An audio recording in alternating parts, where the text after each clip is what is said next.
Today I want to talk about the dangers of taking things at face value and how to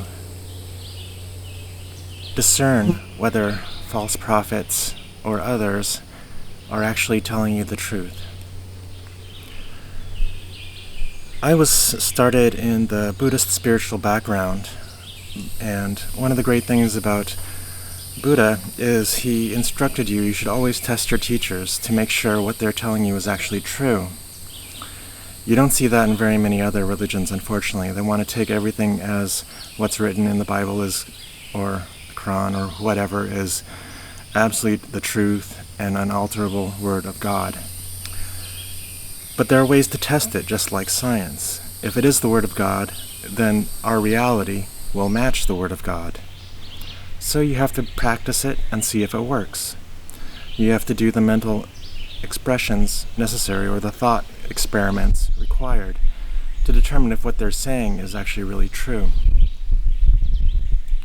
As an example, I was involved in going to see a spiritual teacher when I was younger, around the ages of, say, 11 to 13. He's more commonly known as Dr. Frederick Lenz, but he was known at the time as Rama. And Rama was a pretty interesting character. He definitely had a lot of power. He had a significantly advanced way of controlling energy and light.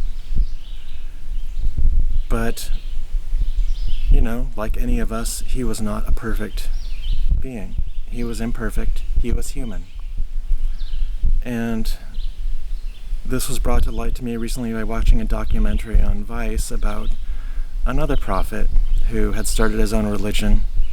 And even though what he had based his books on was probably a fiction, what he brought to that in terms of actual philosophy, such as meditating for world peace, caring for each other, giving people self-pride, and freedom of expression, that was all really powerfully good.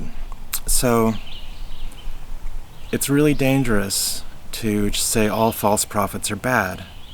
Some false prophets have a lot of good in them too, but you have to be able to discern for yourself what is correct, what is good, what needs to change. I don't think there's any way to go on a proper spiritual path unless you do your best to look within your own heart, your own astral body, your own physical body, and see what's really going on there, and if this is what you're being told is true. And if it's not true, you need to take action that's appropriate. We all just can't be wanton followers of a religion. That's not the way it works.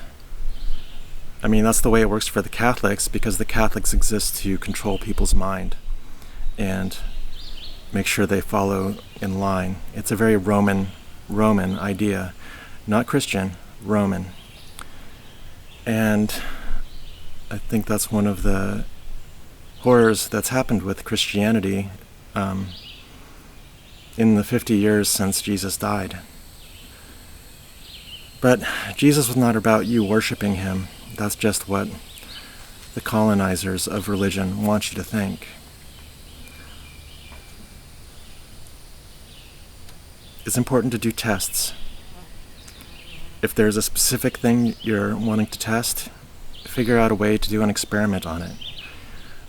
Science isn't just about the physical world around us. It's also about the spiritual world. And if you can do a proper experiment to say, okay, well, if this is the proposed action, why is that necessary?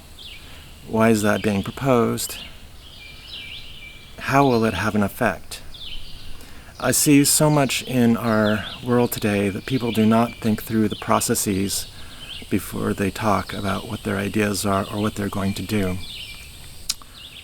They do step A, but then they don't realize that the way they did step A will make step D impracticable impracticable.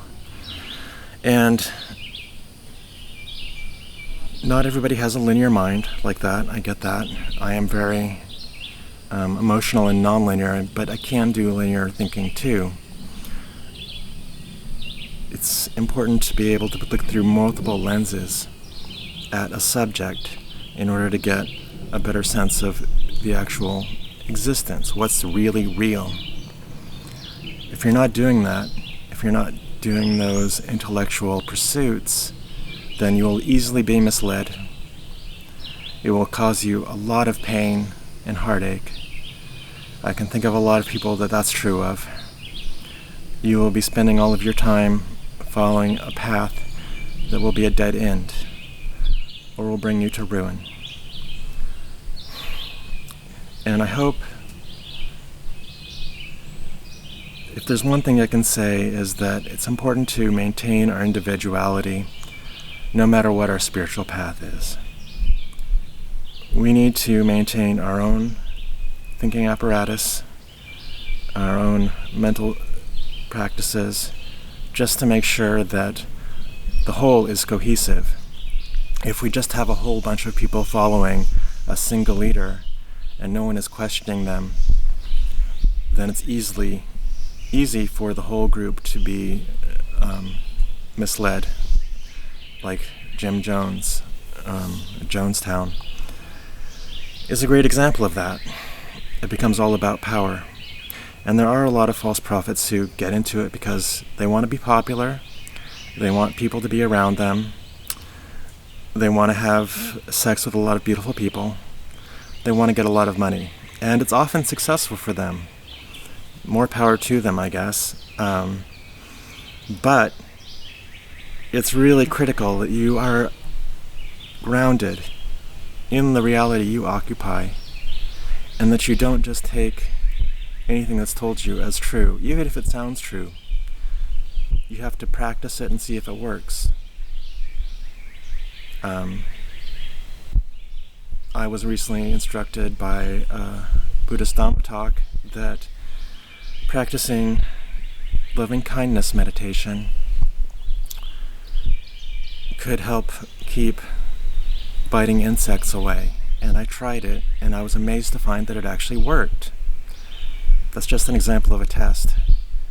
Now, maybe it helps to be a good meditator. I don't know. Practice makes perfect. But we'll never get to perfection as long as we're human. So we just have to keep practicing. We have to be compassionate for those that are less perfect, and even more perfect, because we're all just human. And we have to forgive those that maybe mislead us. And hopefully, even if they are misleading us, they're not leading us into a pit of ruin. There are so many examples of that, whether it's financial ruin, professional ruin, relationship ruin. There are so many cults out there that I feel like it's really dangerous for people who want to have a community, because we are so isolated in today's world.